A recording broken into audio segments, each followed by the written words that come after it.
somewhere in deep sleep, I think that's how you say it, it doesn't matter, that somewhere in deep sleep someone is eating my chips with my nuts and raisins. Yeah. Hey guys, welcome back to my channel. It's me, Rita, aka Pearl Light. This is not clickbait. I wish it was. This is not a, what do you call it? A rehearsal.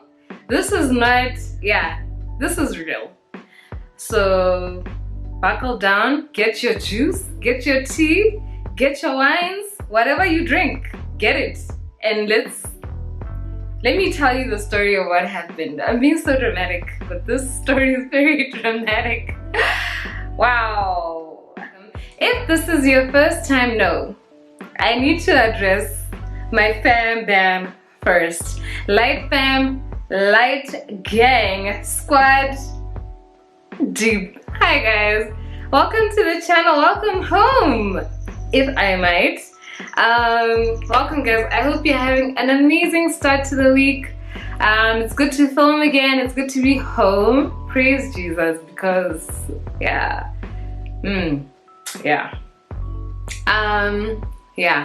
so where was I? If you want to become part of the Light fam and the Light squad, go ahead and click the subscribe button down below and click the bell next to it so that you get notified every single time I post, so you stay in the loop, guys. Stay in the loop. Let's get into this story time. I beg your pardon. Story time.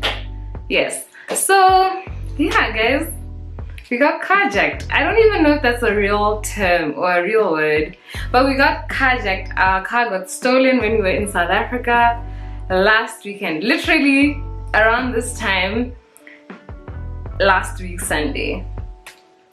So it's been a week since it happened, and I just wanted to come and share with you guys what exactly happened. You know what I mean? Like, I didn't post on the regular days that I normally post on, and I posted on Instagram. If you're not following me on Insta, go and do the right thing, because that's more like frequent stuff. Almost daily I post either in Insta stories or on my feed, my timeline. So if you're not following me on Instagram, please go follow me there. That's where you are more, you know, it's more real time, more real time. This is money, right? This is real, it's real. Okay, so yeah, go follow me there. Anyway, yes, I posted an Insta story basically explaining why, not really explaining why, just saying that I won't be posting on the Tuesday. I don't even know if I'll be posting the week because of what had happened, and I said I'll share that in a video. And I feel like sharing it in a video is kind of, it makes it easier, so I don't have to like retell the story over and over again. And just so that I can, yeah, share my experience and share how God also like carried us through the whole situation, because yeah, wow. Anyway, I digress. I just want to put a disclaimer, guys, of what this video is not. This video is not to instill fear in anyone. I just bind any spirit of fear. Yeah, because I realize that sometimes certain experiences can now, we can now become very fearful people, and everything that we do in our life is informed from a place of fear, or we do stuff out of a place of fearfulness. So I just cancel that right now in Jesus' name, and I'm just sharing the story again to not create fear, but to awaken caution, especially if you're a Botswana or not a South African traveling to South Africa, just to take like precautious steps. Like, don't be gullible, don't be silly walking around in CBD with your iPhone out, guys. Let's not do that. Let's not do that. It's just silly. Even in gaps, just put your iPhone away, you know. Anyway, so yes, this video I just wanted to share with you guys what happened, and how, yeah, like I said, I'm repeating myself. Let me tell the story.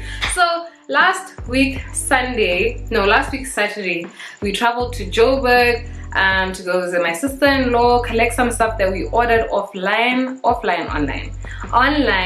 and to attend an event in Joburg as well. So we arrived there on Saturday, chilled vibes. We get to hang out with my sister-in-law and her husband and their beautiful baby girl. She's not a baby anymore. They're 4-year-old. So we chill with them, all good. We had some Domino's pizza, don't judge. It was awesome, you know. Sunday comes, we go to church. We attended Rhema. It was really good. Like, the worship was deep, guys. You know, there are those Sundays where it's just like, nah, man. Nah. Like, today, I still beginner. Like, we're going in the depths of the worship. Like, it was so good, guys. Like, it was so good. Yeah, so fine.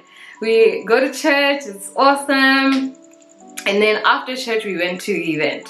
So we go to the event and like it's really nice, really chilled vibes, very welcoming people. So after the event, so the event was in Midrand at like a nursery, kind of like a, what's it called? Plant nursery, where they sell plants basically, and there was like a restaurant as well. So we attend the event, and then as we're leaving, we are walking to the car park, and Isaac says, "Where's the car?" Woo! You ever have that moment in the parking lot where you forget where you parked and you're just like, where's my car? Where did I park it? And then you find it. So that's not what happened here. So he's like, where's the car? So now I look, right, to see if I can see the car. And I'm like, yeah, I can't see the car. So we continue walking to where we parked. And as we get there, we don't find the car. Like, the car's gone. Like, it's like it vanished, guys. It was like there was nothing there before. I think even like another car was parked there. Like, the car gone. A whole double cab bakkie gone. Pooh. Gone. So we go to even telling the story, like even relaying it again now. Like, obviously I've told like my parents and my siblings and my in-laws, they've, you know, they know what happened. But relaying it now is just so crazy. Like, it just sounds so crazy as I'm telling it. Anyway, so we go to the car guards and we ask them, where's our car? Because I was thinking, okay, maybe they towed it. Maybe we didn't park correctly, or, you know, something. Like, the first thing that came to my mind wasn't we got carjacked, like our car got stolen. The first thing that came to my mind was, okay, maybe it got towed and they're gonna find us. Life goes on, we leave, it's all good. No.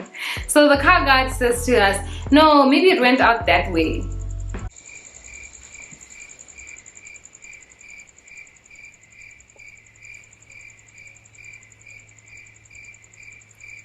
So we were, I think in that moment, like, we were just in shock that it didn't really process, like what he was saying didn't make sense, obviously. So then we leave the car guard, we're just like, whatever, this dude clearly can't help us. And then we go to the reception to tell them what's happened, and they were just kind of like throwing their hands up type thing, like basically like they were of no use. And I'm just, yeah, that was really like, you know what I mean, at least offer to phone the police, at least, you know what I mean. But they were just on some, oh well, we're sorry, you know, this doesn't happen normally here, which I think is a lie. I think it was an inside job. I think the security guards were either in on it, or it was a gunpoint situation where it's like, listen, we're taking the car, what do you want to do about it? You know what I mean? So the receptionists were useless. And then we go back to the hosts of the event and we tell them, okay, this is what transpired, like our car's gone. And Isaac calls his sister-in-law, not sister-in-law, his sister, to tell her, sis, like, so one of the hosts of the party takes us, he drove us to the police station, and Isaac's sister met us there. So we get to the police station and we have to now file a report. After filing a report, wait, side note, so on the way to the police station, obviously, like, during the whole course of finding that our car had been stolen when we were still at the venue, I cried twice because I was just in shock. Like, I was just like, what's happening, you know?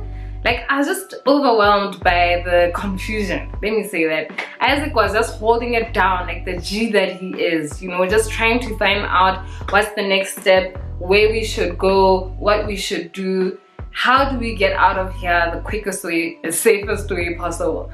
So on the way to the police station, I just felt like as we were talking with the host of the party, like he was just like basically like comforting us. I feel like it was just such a God thing, you know what I mean? Like he was just comforting us and just sharing his experience living in Joburg as well. And he was just, yeah, amazing. So we get to so as he's speaking to us and stuff, I just feel like the peace of God on me, guys. Like it was unexplainable. Even just our response and our mind frames, our response or reaction to the situation was just so by the Spirit of God. Because in situations like that, people normally fight or you know, argue and whatnot, but we just were so peaceful, man. Obviously we were sad about what happened, but we just had so much peace. So we get to the police station, blah blah blah, normal thing, get affidavits, go back to my sister-in-law's house, and then the next morning we had to go get our emergency travel documents. Yes, so we got those, and I'll put pictures of the documents that we got just to show proof, because it's crazy on the internet. People do the wildest things. This happened on Sunday, so Monday at around 1:12 we catch a bus to come back home and try to rebuild or try to get back stuff that's really important to us that we lost via the carjacking. So yeah, so even just through the whole experience, like just how God's grace and his peace was just upon us, just how Isaac and I handled the situation. Yeah, it was just surreal. It was just surreal. And something else that happened where it's just wild how God does things, you know what I mean? So when we were at church on the Sunday morning before going to the event and the car being stolen, I remember we were singing a certain song, and it was basically talking about how God makes a way where there seems to be no way. And I remember I was singing that song and I was saying to God, and I was like, God, right now things are great, you know? Things are great in life. But I'm gonna praise you and I'm gonna worship you for the time when it's hard, you know? For the times where I need you to make a way where there seems to be no way. And it's funny how I feel like that was significant to what was coming. You know, I feel like praise prepares us for the difficult times, because sure enough, the Bible even says in this world you will have troubles. Not you might have troubles or you maybe have troubles. It says you will have troubles, you know. So I feel like God was just setting up, and God was setting us up, and he was preparing us for the trouble that we were going to encounter, because that too produces faith. When you go through difficulties, you know, it produces perseverance, it produces hope, so many things, like so many things. So just in the grand scheme of things, we just realized that yeah, we could be sad about it. I did have my days where I was feeling like a bit down in the dumps about it, like especially trying to replace my documents like an ID and stuff, because that's some of the stuff that we lost, passports. I just felt the inconvenience of it, and God just continued to like just massage my little heart, you know, through ways that he knew would, like, you know, minister to me, I guess I can put it that way. So yeah, I just wanted to share what happened and share how God carried us through it. And just we experienced so much favor, guys. Like stuff would be on sale that we really needed, like Wandila's car seat, and other stuff. Just the fact that God had provided for us, I was like, yeah. So also just looking at it from the point of view of so much worse could have happened, you know. I was kind of like trying to focus on what didn't happen, not so much on what did happen, in the sense that, you know, people get hijacked, people are pulled out of cars at robots in SA and the child is taken as leverage, you know what I mean? Like, so many crazy things happen, and I was just like, thank you, Jesus, that wasn't our portion, you know what I mean? Like, I was so grateful. We were so grateful for our lives, grateful for our son's life as well. And that's what matters. That put things in perspective, guys, that this world, things of this world are gonna perish, but your life, your spirit, a soul is what is eternal, you know? Yeah, it just made me super grateful for my husband and my son, and just for my own life, you know? You never know. No one knows the day or the time that they will die. So it was very humbling, a humbling experience as well. Yeah, we saw us a lot. So yeah, I just wanted to share that with you guys. And even just like our attitude now, like people keep asking us, are you fine, are you okay? And we're good. Like I'm saying, yeah, I have moments of frustration where it's like, flip, man, this was an inconvenience.